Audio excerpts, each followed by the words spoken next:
Olá, sejam bem-vindos ao Lipscast, mais um episódio para você, aluno, também profissional ou que não esteja na área, para conhecer um pouquinho mais sobre a saúde. Bom, sou a doutora Natália Quevedo e eu tenho a honra de ter mais um convidado com nós hoje para trazer tanto a sua experiência acadêmica, profissional, o que tem de mais atual relacionado à promoção da saúde. Hoje nós temos aqui o professor Everson, que veio direto da Bahia para cá, para Maringá.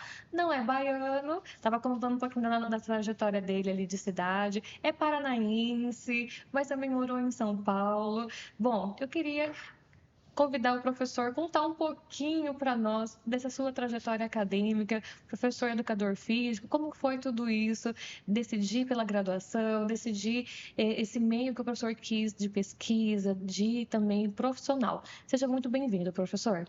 Obrigado, Natália. Obrigado a todos. Eu vou falar aqui um pouquinho da minha trajetória dentro da profissão. Nossa profissão, que é educação física, que eu sempre costumo dizer, né, que nossa área está no topo da hierarquia da saúde, né? Porque geralmente a gente cuida dos profissionais de saúde, a gente promove saúde, e até brinco assim que o médico ele cuida mais quando você perde saúde. Então nós ali estamos cuidando dos médicos, assim como o fisioterapeuta também, né? Nós estamos cuidando de psicólogos, advogados estressados. Então, nossa área é importante como uma ferramenta social. Acho que a profissão vem evoluindo bastante ao longo dos anos, as pessoas estão tomando mais consciência da importância da atividade física, né? Principalmente os mais velhos. Então, hoje a Sim. gente vê a população, ali a pirâmide demográfica estreitando, a população de idosos aumentando o tempo de vida, não necessariamente a qualidade, mas as pessoas estão percebendo que estão vivendo mais e buscam qualidade de vida.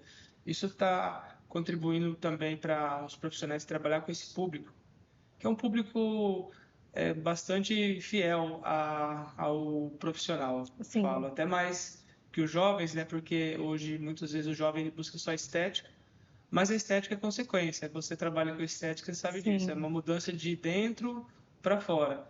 Então, quando a gente passa a cuidar mais do corpo, da alimentação, vai refletir na estética, né? A gente viu aí, a gente observava que muitas vezes a pessoa buscava a estética, né? O uso de substâncias proibidas, anabolizantes, essas coisas, no caso dos homens, né? Que buscavam essa vigorexia, né? Que o pessoal fala.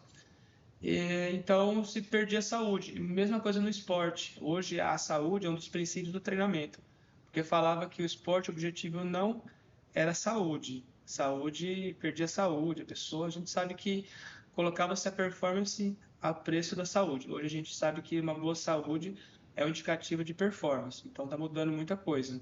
Sim. Em relação ao treinamento também, né? Muita coisa mudou. Eu já tenho aí muitos anos na área, né? Sou formado desde 2003, então dá para ver que eu tenho 50 anos, né? E venho ao longo desses anos percebendo as mudanças na nossa profissão. Sim, professor.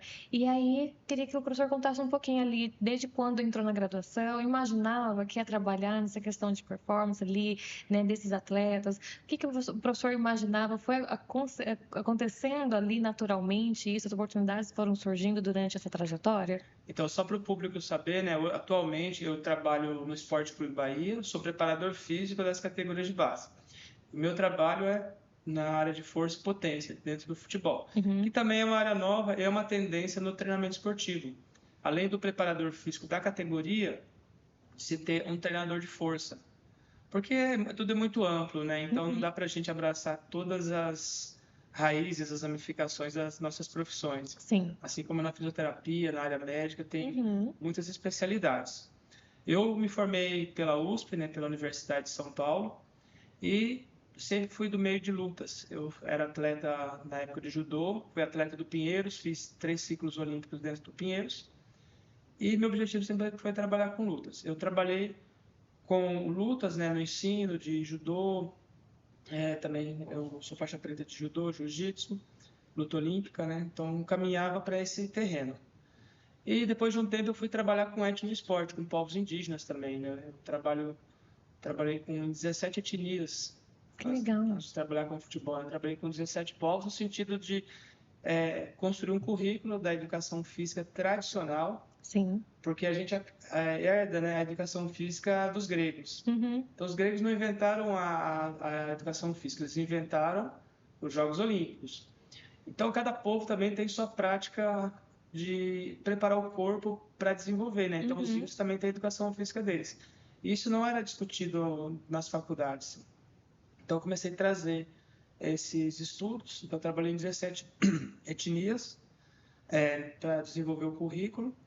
E também sou membro da Sociedade Mundial de Etno Esporte. Então, organizei aqueles eventos com índios, com corrida de toras, tudo mais. Até ganhei um trabalho com isso agora, né? Com um documentário sobre corrida de toras que a gente está trabalhando. Mas é um trabalho paralelo, né? Um trabalho que eu gosto.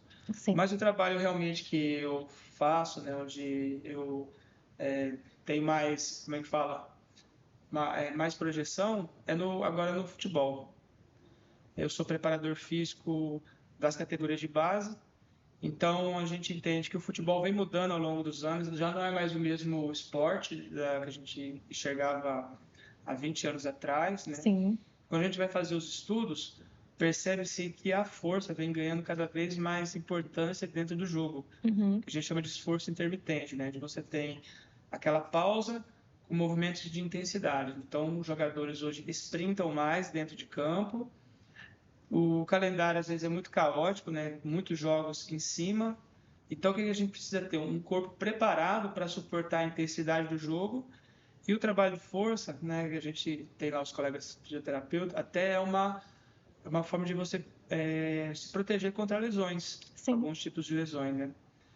Então, vem fazendo isso. E, bom, a gente tem bastante coisa aí para falar, né? Isso mesmo, professor. É legal eu sempre trazer essa parte acadêmica, essa trajetória, porque muitos ainda têm aquela dúvida, de como que vai ser, aquela ansiedade de alunos que acabaram de entrar na graduação e talvez ficam querendo já decidir como que vai ser ali o futuro deles. Então, eu gosto de trazer sempre essa parte para os alunos que estão pensando nisso, para entender que as coisas vão surgindo ao longo ali da sua trajetória. Tem muitas opções também, né, de você estar se aperfeiçoando. Tem talvez outras áreas que talvez não eram muito falado na época de graduação. Eu percebo na minha área mesmo que quando eu me formei, outras, não especialidades, mas outras áreas foram surgindo ao longo do tempo. Então, assim, a pessoa idosa é algo que eu trabalho muito na área do envelhecimento. Durante a graduação era se falado, mas não da mesma intensidade que é hoje. Então, igual a questão do esporte que o professor está comentando, a questão do futebol. Antes nós tínhamos uma forma diferente de ver essa questão. Acredito eu, não tenho toda a experiência e conhecimento para poder falar sobre, mas acredito que os atletas eles não tinham esse preparo, não era visto dessa forma. Eles tinham que jogar, acredito, assim, que era o principal objetivo, jogar e ganhar também, que era o que eles precisavam. Mas não tinha esse cuidado, talvez, questão de lesão, de como que está a sua performance dentro de campo, porque tudo isso influencia ali, não só na vitória dele em si, mas a questão mental desse atleta também, como que ele vai se relacionar, como vai ali ter essa saúde de um atleta durante esse tempo que ele vai estar jogando. Então, uma coisa, viu, Natália, que eu sempre falo, lá atrás, quando eu entrei em Pinheiros, eu comecei a praticar o levantamento de peso olímpico, como parte da preparação física. Uhum. O judô envolve bastante força, né? E o que me chamava a atenção era, naquele período, em 1992, 1990, a gente sempre via a Cuba como uma potência esportiva. Uhum. E a gente sabe que eles sofrem embargos econômicos, né? E a minha curiosidade era saber como eles conseguiam ser bons em vários esportes, né? Eu lembro que na Olimpíada de Barcelona eles ficaram em sétimo na colocação geral e o Brasil lá atrás. E aí, quando eu era atleta do Pinheiros, eu tive a oportunidade de treinar, trabalhar com treinadores que vinham de lá, né? E eles usavam como base de treino de força o levantamento de peso olímpico. Eu não sei, você é um pouco mais nova, né? Mas naquela época lá a gente assistiu jogos de vôlei em que a seleção brasileira de vôlei sempre perdia para Cuba no feminino, né? E aí esses treinadores, os preparadores físicos vieram nos procurar para aprender um pouco de levantamento de peso olímpico e começaram a usar no vôlei. E o vôlei acabou crescendo, despontando, superando o Cuba por ter trazido uma metodologia que os cubanos mesmos usavam.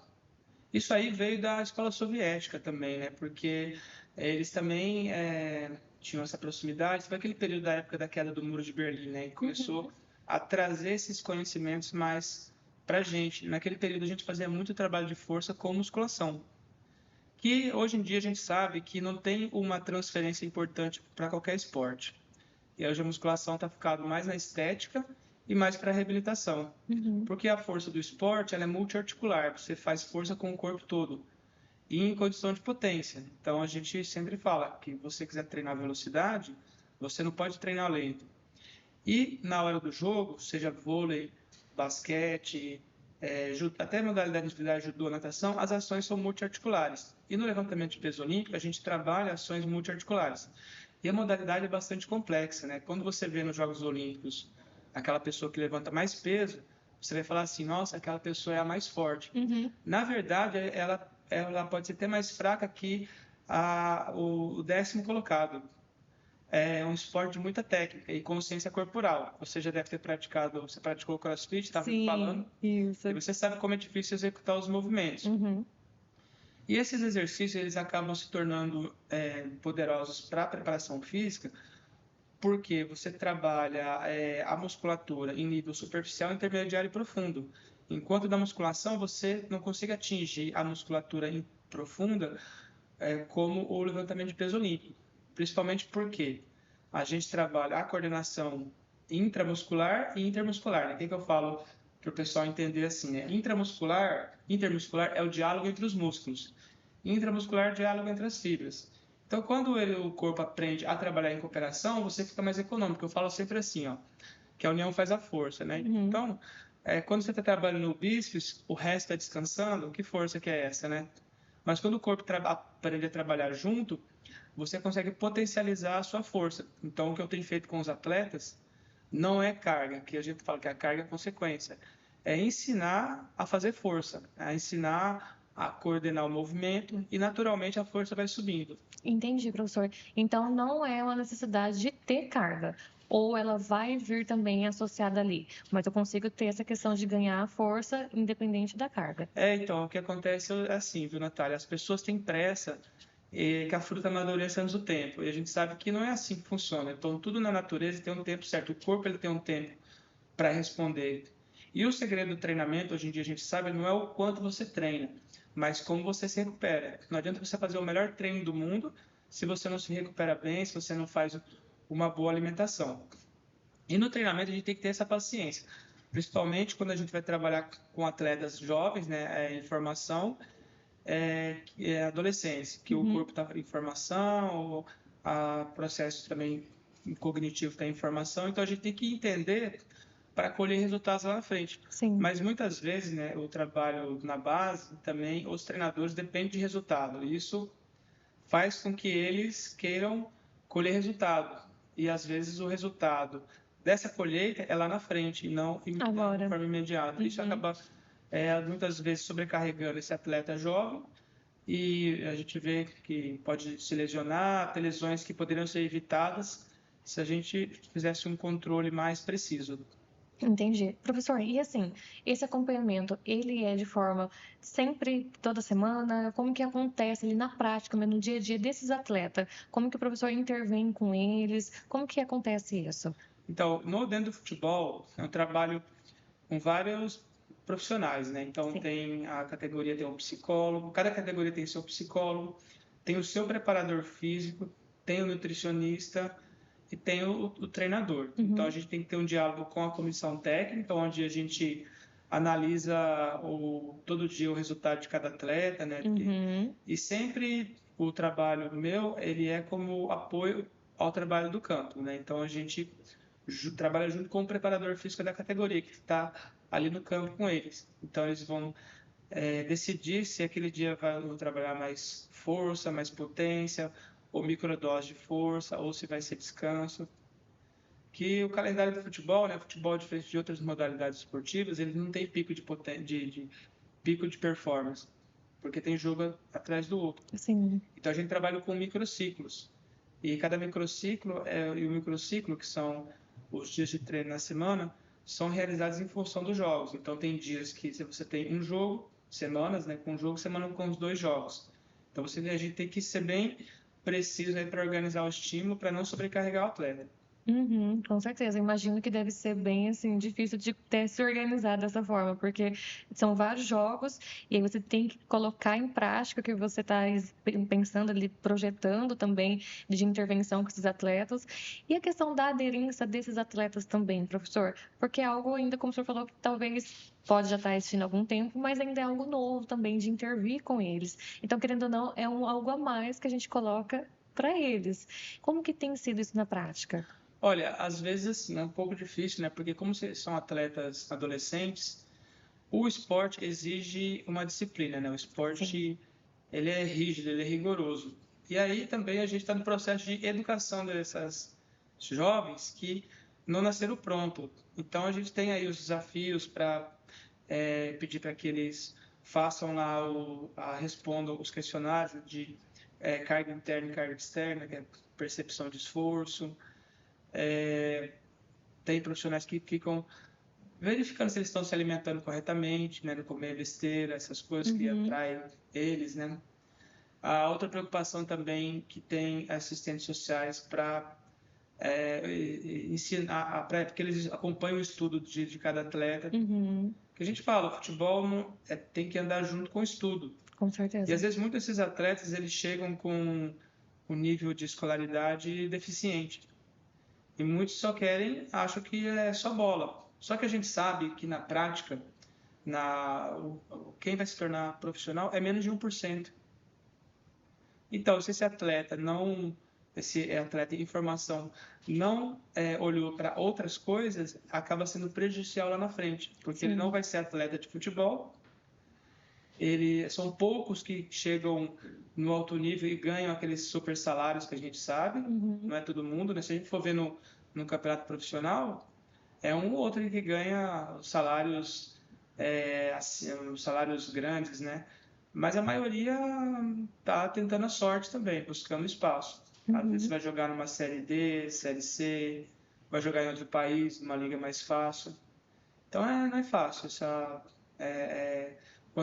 você abrir mão, né, de outras coisas só para jogar o futebol. Sim, exige uma disciplina muito grande. E acredito que o jovem, para ele ainda estar nesse momento de transição, fica um pouco mais difícil ainda ter que lidar com tudo isso, né, professor? A pessoa, por exemplo, fica longe da família. Sim. Aí naquele momento, muitos jovens querem ter uma vida social, acaba não tendo, né? Porque é onde eu trabalho, é um centro de treinamento e muitos atletas moram lá. Então eles ficam ali, dormem, ali se alimentam, fazem tudo lá dentro, né? Isso, certo, e tem a pressão dos resultados também. Também. Então não é para qualquer um, não. Não. Eu sempre digo para os atletas, né? Às vezes alguns não gostam de treinar força, mas eles têm que treinar, né? Porque eles acham que é só jogar bola, que eles gostam. Ah, por que eu tenho que fazer isso? Aí a gente tem que explicar. Mas muitos acabam também não entendendo, até boicotando o Imagina. trabalho. E é isso que eu queria chegar, professor. Nessa explicação, o porquê de fazer esse treinamento, então, de força? Qual que é ali o essencial para esses jovens, adultos também, esses atletas terem esse treinamento? Quais são os benefícios que eles vão ter, não só na questão de resultado ali do jogo em si, mas para ele em questão de saúde? Como eu falei, né, a saúde é um dos princípios do treinamento. A saúde tem que vir antes da performance. Sim.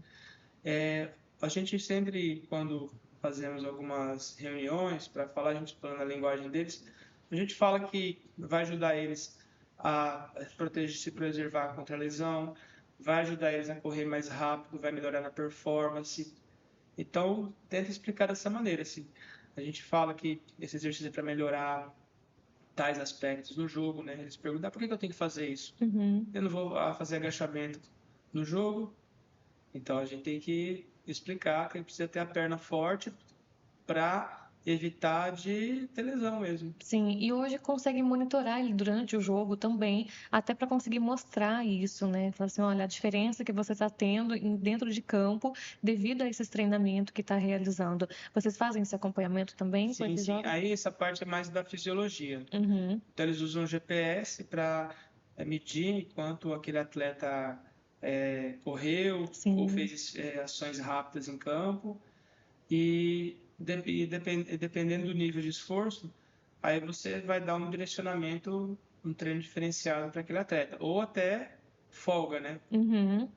Porque às vezes você está submete a jogos constantes e o jogo ele é um ambiente aberto, você não sabe o que pode acontecer, algum movimento Sim. errado, você sofre alguma lesão, né? Uhum. Contato com o adversário, tudo isso está sujeito.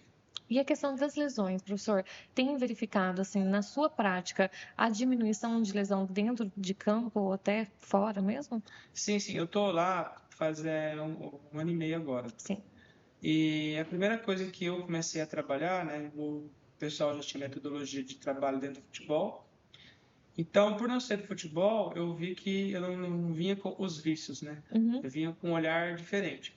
Então, a primeira coisa que eu busquei trabalhar foi o ganho de mobilidade, que às vezes eu até brincava assim, ó, cavalo duro não ganha corrida, né?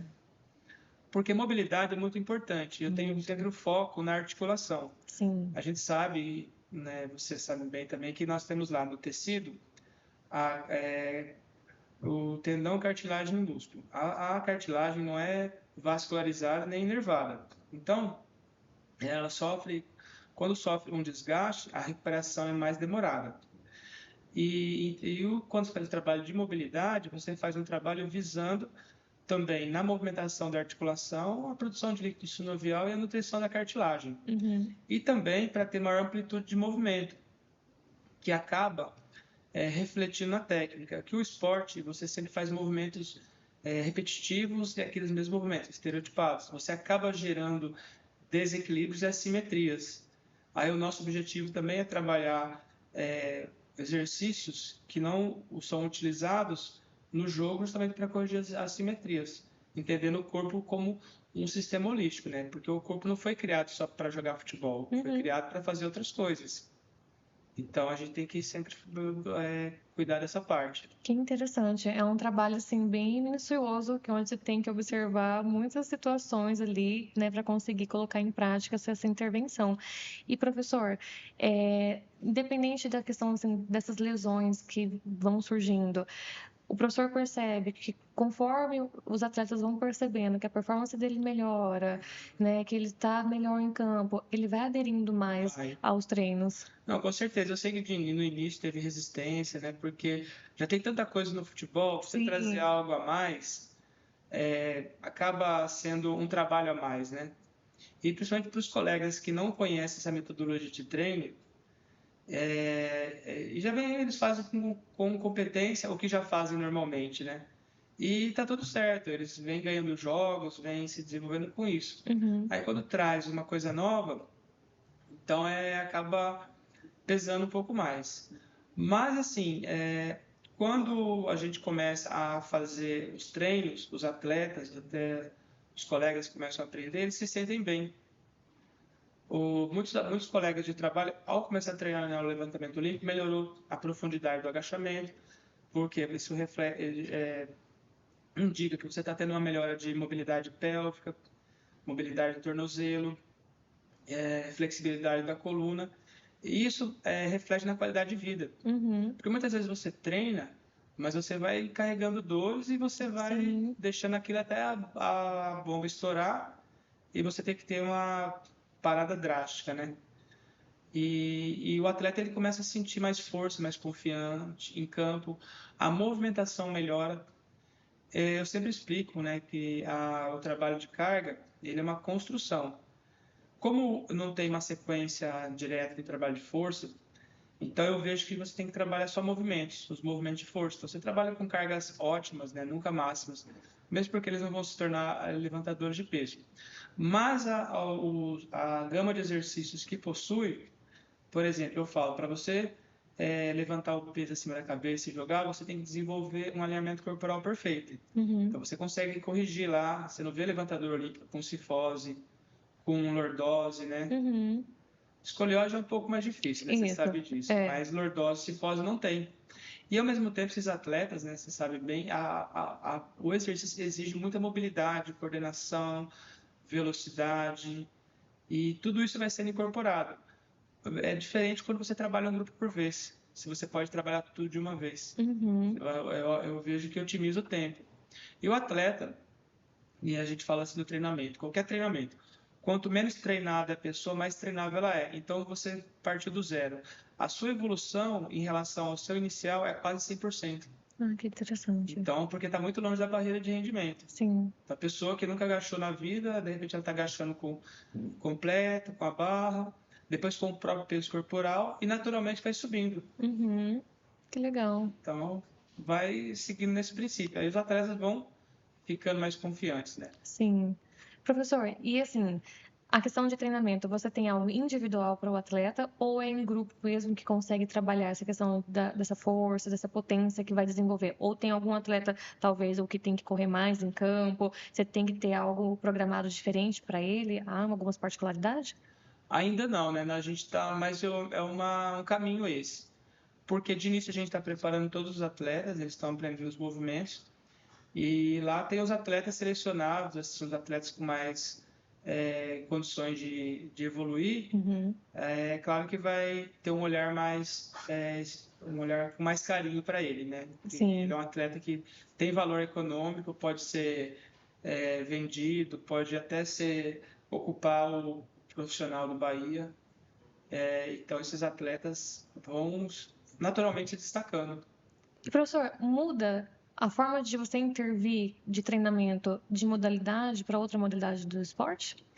Não, o pessoal acha que sim, né? Mas trabalho de força, por exemplo, eu trabalhei com a natação, né? Acompanhei o treinamento do César Cielo, né? Não sei se você lembra dele, nadador, medalhista olímpico. Ele treinava levantamento olímpico fora da piscina. Da mesma forma que dá para treinar no vôlei, no basquete. Não muda muito. Acaba se dando ênfase maior em determinados grupos musculares, mas eu vejo que, de uma forma geral, né, conhecendo o trabalho com outras modalidades, que eu já trabalhei com surf, eu trabalhei com judô, jiu-jitsu, boxe, vôlei, rugby também, não muda muito, não. Que interessante. E aí o professor comentou a questão do CrossFit também, que Ah, o professor é pioneiro aqui na nossa cidade, na questão do CrossFit, sim, sim. né? E eu queria que o professor falasse um pouquinho também em relação do CrossFit, porque o CrossFit ele exige muito dessa questão de força, de potência também ali durante o treinos que eles realizam dentro das boxes, né? Eu já participei de algumas aulas assim e há uma dificuldade a gente que acaba de iniciar, não é algo tão fácil. Quando a gente vê alguém praticando, você acha que é fácil, e quando você vai fazer na prática é totalmente diferente daquilo. Então, olha só, Natália, eu sou pioneiro aqui em Maringá. E a convite do professor Braulio lá atrás, né? Ele me chamou, né, para dar curso de levantamento de peso olímpico. Como naquele período ninguém tinha acesso ao levantamento de peso olímpico, eu já tinha, por ser atleta do Pinheiros, Uhum. então eu também fui um dos pioneiros no CrossFit no Brasil ao ensino do levantamento de peso olímpico. Hum. E a pessoa que trouxe o CrossFit para o Brasil foi meu colega de classe, que é o Joel Friedman, que hoje ele só coordena o TCB, né? Acho que já deve ter ouvido falar, que é o torneio CrossFit Brasil. E aí eu comecei com cursos, né? E nessa ocasião eu acabei vindo para Maringá. E daqui de Maringá também, né? Os donos dos box hoje, Uhum. os mais antigos, vieram fazer meu curso aqui. Depois foram aprender com outros profissionais, outras coisas, né? Que o CrossFit engloba várias modalidades esportivas, juntos, ginástica, corrida, levantamento de peso, Uhum. kettlebell, né? Calistenia. E eu vim aqui acho que quase 10 vezes, acho que umas 10 vezes também. E vi que a modalidade cresceu bastante, né? Muito. Mas também Maringá é uma cidade que eu olho em todo lugar tem academia, eu vejo a população engajada na prática de atividade física. Sim. Para quem é daqui, né, acha que todo lugar é normal, né? Mas se vai para outro lugar, Não é bem essa realidade. não é essa a realidade, não. Eu falo assim, nossa, Maringá é um exemplo de cidade, né? A população é bem aderiu bastante à atividade física. Sim, é uma questão social mesmo, eu acredito, vista pela população. Não só assim, eu tenho que fazer por questão de saúde, mas É um valor, né? tem um convívio, é um grupo também ali que as pessoas englobam, né? Então, assim, tem quem faz o cross, tem quem faz o beach tennis, tem quem faz a questão da corrida. Todo mundo faz alguma Então, coisa, tem né? grupos ali de modalidades diversas. Então, acredito que isso vai se tornando algo muito mais, assim, vista de uma forma mais prazerosa e não como uma obrigação apenas, ou só voltada na questão de saúde, que é o maior objetivo, mas a pessoa vê outros benefícios também que tem envolvido. Então, acredito que as academias hoje estão lotadas até devido a isso também.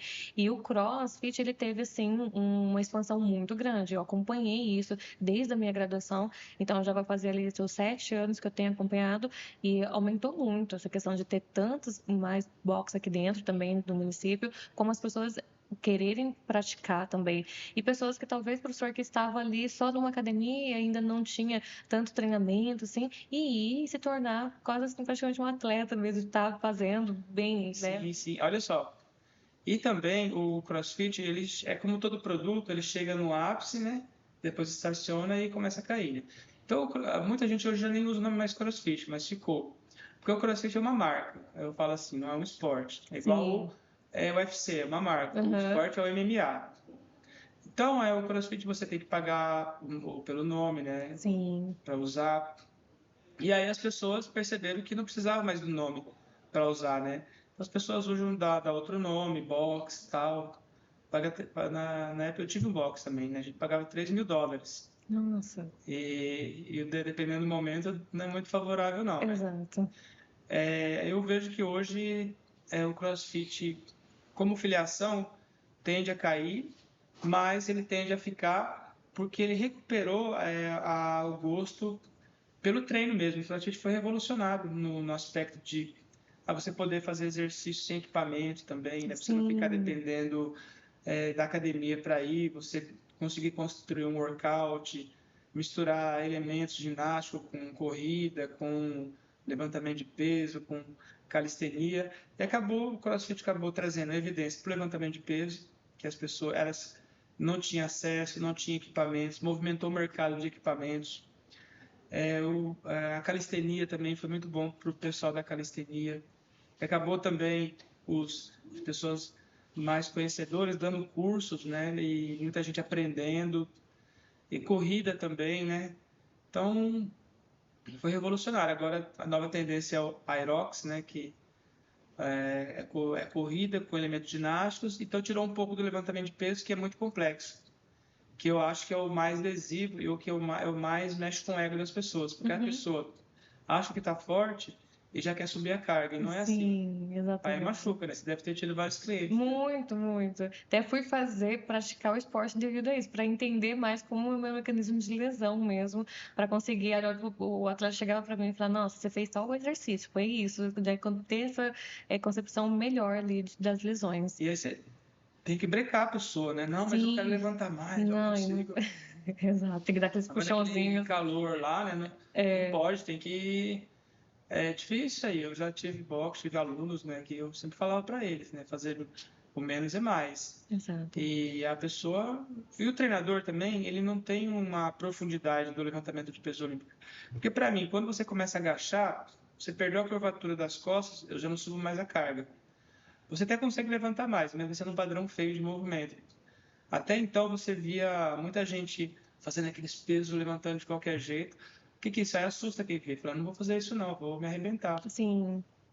Professor, em relação a isso, para uma pessoa que não é atleta, que está dentro de uma academia ali, só apenas fazendo o seu exercício, ela pode englobar também esses treinamentos, esse exercício para força, ter isso assim também para melhorar a sua Sim, performance? sim. A gente até fala que o músculo é um órgão endócrino, né? Porque hoje, no processo de envelhecimento das pessoas, então quem tem músculo, músculo também é uma reserva de saúde, não é só estética. Exato. Então, as pessoas elas devem começar a aderir à atividade física, criar um hábito, né? Eu falo assim, tem a diferença entre hábito e disciplina. Disciplina, para criança, escovar os dentes é disciplina, mas para gente que é adulto é um hábito. Então, Uhum. quando você vê, né, atletas que Você vê lá o Cristiano Ronaldo lá, que ele é todo certinho, não toma nem refrigerante, não bebe nem nada. Aí muita gente vai falar assim, nossa, a pessoa tem tanto dinheiro e não desfruta das coisas boas da vida, né? Mas é para aquilo não importa para ele. Ele criou, não é disciplina, mas é um hábito. Ele gosta de fazer aquilo. Para mim também, todo dia eu acordo, eu tenho que fazer exercício físico. Então o pessoal fala assim, poxa, você é disciplinado, né? Eu falei assim, não, é hábito já. Quando eu Faz não, parte da Se sua eu tô vida. triste, eu vou fazer para tirar minha tristeza. Você tá feliz, vou fazer porque eu tô Vou feliz. fazer porque eu tô feliz. Vou resolver meus problemas, não, eu preciso dar uma corridinha. Aí você resolve, tem que resolver. Exato. Professor, em relação à alimentação, tá muito ligado a isso? Tem que estar junto, associado à questão da alimentação? Tem sim. Eu estava conversando com o professor Braulio daqui, né? E ele sempre me falava, né, que se você for dar um combustível ruim na Ferrari, vai dar problema. É. E o nosso corpo que é muito mais complexo que uma Ferrari. Então a gente tem que colocar bons combustíveis, até para a gente funcionar bem. A alimentação é fundamental. Uma amiga nutricionista falou assim: se você não pode pagar um nutricionista, come só as coisas que Deus criou, que tá tudo certo. Já é um bom caminho. Já é um bom caminho. Se for coisa que o ser humano criou, deixa de lado, ele mexeu. Sim. E a gente sabe que tem verdade, né? Você come esses processados, que tem vários produtos químicos. Até eu estava conversando com um amigo, João Paulo, professor da farmácia lá da USP, ele estava falando também da questão do câncer de intestino. Até eu falei o caso da Preta Gil, né?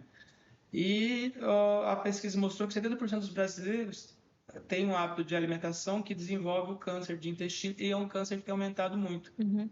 Então aí já acho que isso aí soa como um alarme, né, para a gente consumir conscientemente, né? Mas aí a indústria também tem um lobby muito forte para vender coisas gostosas, às vezes o que é Sim. gostoso não presta, E mais em conta, é mais em muitas conta, vezes. mais barato. Então a alimentação é fundamental. Eu vejo que às vezes você não tem que você tem que pensar o que vai fazer no seu corpo, né? A alimentação, né? Sim, então é muito importante quando você está com os seus atletas ter esse acompanhamento junto, você, educador físico, com o nutricionista, Sim, sim. para ter essa melhora ali também nos resultados.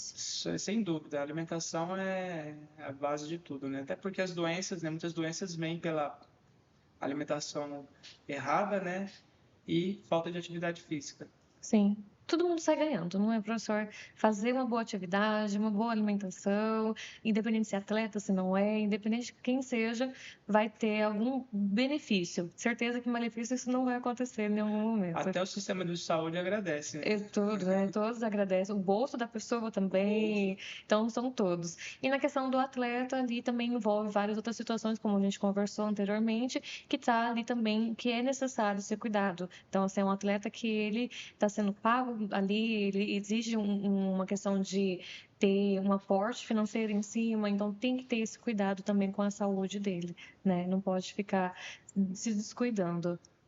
Não, não pode. Eu vejo também uma coisa que a gente não conversou muito, mas vale a pena citar, é o crescimento do esporte master, né? Você deve conhecer vários colegas aí competindo no master de corrida, natação, judô, né? Então as pessoas com master começa a partir de 30, né? E vai até os 80 anos. Uhum. Eu acho que isso também vem ganhando cada vez mais evidência. Sim, hoje a questão de praticar exercício físico tem sido, acredito até por causa da rede social também, as pessoas têm conseguido visualizar muito mais isso, né? Então tá ficando mais ainda habitual a todas as A pessoas. gente vê aí nas redes sociais os super idosos, né? O terror do INSS, né? A pessoa chega para pegar a aposentadoria dele andando com a mão, né? Sim. Aí a gente estacionando lá, pô, você está ocupando a, o espaço do idoso aqui, né? Você não tem vergonha? Eu falei, mas eu sou idoso, né? Então assim, tem modificado muito isso. Então, a questão de aparência, a forma de autonomia e independência das pessoas, tudo tem melhorado porque tem se cuidado muito mais. Claro que a gente está tendo muita informação e gera muitas dúvidas. Então, o interessante da gente sempre ter essas conversas bate-papo, assim, levando essas informações do que é científico de fato, o que é real que nós temos. Porque as pessoas precisam ter esse conhecimento, como a gente conversou. você vai para a academia, você quer pegar peso. O seu pensamento é: se eu não aumentar de peso, eu não estou fazendo certo. Eu tenho que estar sempre aumentando esse peso. E não é necessário. Talvez a pessoa está fazendo de uma forma totalmente errada ali um agachamento e está se sobrecarregando a articulação. Daqui a pouco ela se lesiona e não consegue nem fazer mais a academia da forma que ela estava Que o fazendo. segredo não é o quanto você treina, é como você treina, é constância. Todo dia fazer um pouquinho. Se você para, você perde o resultado do treino. A pessoa vai treinar para o verão. Treina para chegar bem no verão e depois. Exato. Não um único momento apenas. Professor, e esse treinamento que o professor exerce em outras modalidades também se vê muito resultado, diminuição de lesões. Então, assim, tem melhorado também não só na questão do futebol, mas na experiência que o professor teve na questão olímpica. Muita lesão. Não, muita diminuição de lesão e porque você organiza o corpo, né? Como eu te falei, quando a gente trabalha os movimentos de levantamento olímpico, você está ativando a musculatura superficial, intermediária e profunda. Você também está trabalhando coordenação, você envolve ganho de mobilidade, flexibilidade, controle motor envolve muito, e aspectos cognitivos. Uma coisa é fato, a gente sabe dessa questão da neuroplasticidade, quando você começa, você é faixa preta em qualquer ação da sua vida, você desenvolve nessa sua especialidade quando você começa uma habilidade nova. Então, você faixa branca, né, faixa preta, né, nessa área. Se você começa uma do zero, eu vou aprender a tocar violão, por exemplo, vai ajudar no principal, porque você começa a criar novas conexões, né, nas sinapses, e isso tem alguns estudos já evidenciando essa questão. Que legal. E na área científica de artigos, professor, para a gente levar o nosso episódio ao final, para a gente fazer um fechamento agora, tem sido bem pesquisado assim nessa área ou está começando Não, mais tem bastante agora? pesquisas. Que Até legal. estou agora, nesse momento, a minha vinda para cá, né? Também estou desenvolvendo um trabalho com o professor Braulio. Um desses trabalhos é escrever um livro, né? Que é o levantamento de peso integrado na preparação física. Então, a gente está fazendo a revisão aí de artigos atuais. Eu acredito que vai ser, no Brasil, um livro pioneiro, porque tem muita coisa publicada em espanhol, em inglês, mas não em português, né? Falta algumas informações da literatura nesse conhecimento. Que interessante. Então tá ali no forninho já, daqui a pouco sai. Ou você vai, vamos inaugurar aqui em Maringá, fazer o lançamento. Que legal. Então daí ele já está convidado para o próximo episódio. Então, quando for a inauguração, já traz aqui o livro, se for ele impresso também, ou se for online, a gente mostra na televisão aqui, para a população também ver os nossos alunos, quem está nos acompanhando, os profissionais, para visualizar e também fazer esse convite para eles estarem participando desse evento tão importante, porque é uma dedicação ali de horas, de tempo também, de muito conhecimento para conseguir reunir tudo em páginas e que vai ajudar muitos outros profissionais também. Nós foram para acho que uns 3 anos trabalhando nisso, né? Olha, bastante tempo. Então, por trás sempre tem uma dedicação. Pesquisa sempre é assim, né, professor? É bastante tempo. Mas vale muito a pena porque a gente consegue desbravar muitas outras coisas, muitas informações e levar muito mais conhecimento para os profissionais. Então, principalmente hoje, os alunos que estão ali fazendo educação física, eles estão entendendo que tem outras formas de estar atuando também de forma profissional e tendo muito mais benefício. Não só ali para o atleta, mas também aquela pessoa que está ali praticando uma academia ou fazendo outra modalidade esportiva. Sim, sim. O nosso intuito é abrir mais caminhos aí, né? A gente, para os profissionais que estão chegando, os colegas que estão se formando e acreditar na nossa profissão. Nossa profissão, ela tem um valor social muito grande, né? Eu falo para você, e acredite na educação física e fortaleça a educação física e o esporte também, né? Como parte da educação física. Perfeito, professor. Eu ia pedir para o professor passar alguma informação, algo assim de reflexão para quem está nos ouvindo e nos escutando, mas o professor acabou já de fazer isso. Então, já fizemos um fechamento perfeito. Quero te agradecer por essa oportunidade de conhecer o professor, de poder a gente fazer esse episódio. Eu sei que o professor já tem muitas coisas para fazer, uma vinda rápida também a Maringá, mas que tirou esse tempinho para nós. Acredito que eu vou passar para os meus alunos e muitos outros professores vão passar dentro da sala de aula esse episódio, porque vai levar muita informação e também ali mostrar para os alunos que eles têm muitas outras oportunidades dentro da profissão deles e que vale muito a pena também eles estarem fazendo isso e sempre estudando, buscando ainda mais informação e que as coisas não são fáceis. Como o professor falou, são 3 anos ali construindo um livro, né? Então, assim, que eles persistam também. Então é isso aí, pessoal. Espero que em algum outro momento, quando eu voltar a Maringá, né, possa dar uma aula para os alunos aqui da universidade e Sim. compartilhar esses conhecimentos. Ótimo, perfeito, professor. Que sua volta seja maravilhosa para sua cidade hoje, né? E que o professor goste também de Maringá, volte mais vezes, que fique, aproveite nossa cidade, que tem, né, lugares muito lindos para aproveitar aqui também. É um pouco diferente do ambiente que o professor está em Salvador, então o professor comentou que gosta muito daqui e que possa vir mais vezes também e sempre que puder estar aqui participando com a gente também, trazendo ainda mais informação. Obrigado. Pessoal, muito obrigada por vocês nos acompanharem mais nesse episódio. Fiquem ligadinhos, tá? Nas redes sociais, tanto ali no Instagram do nosso programa do PPGPS, como do LIPS aqui do laboratório. Também nós temos o canal do YouTube, vocês podem estar nos acompanhando. E nós sempre vamos estar toda semana aqui às quinta-feira trazendo para vocês mais informação para vocês estarem aproveitando e agregando ainda mais conhecimento na área de vocês. Muito obrigada por vocês nos acompanharem. Até mais.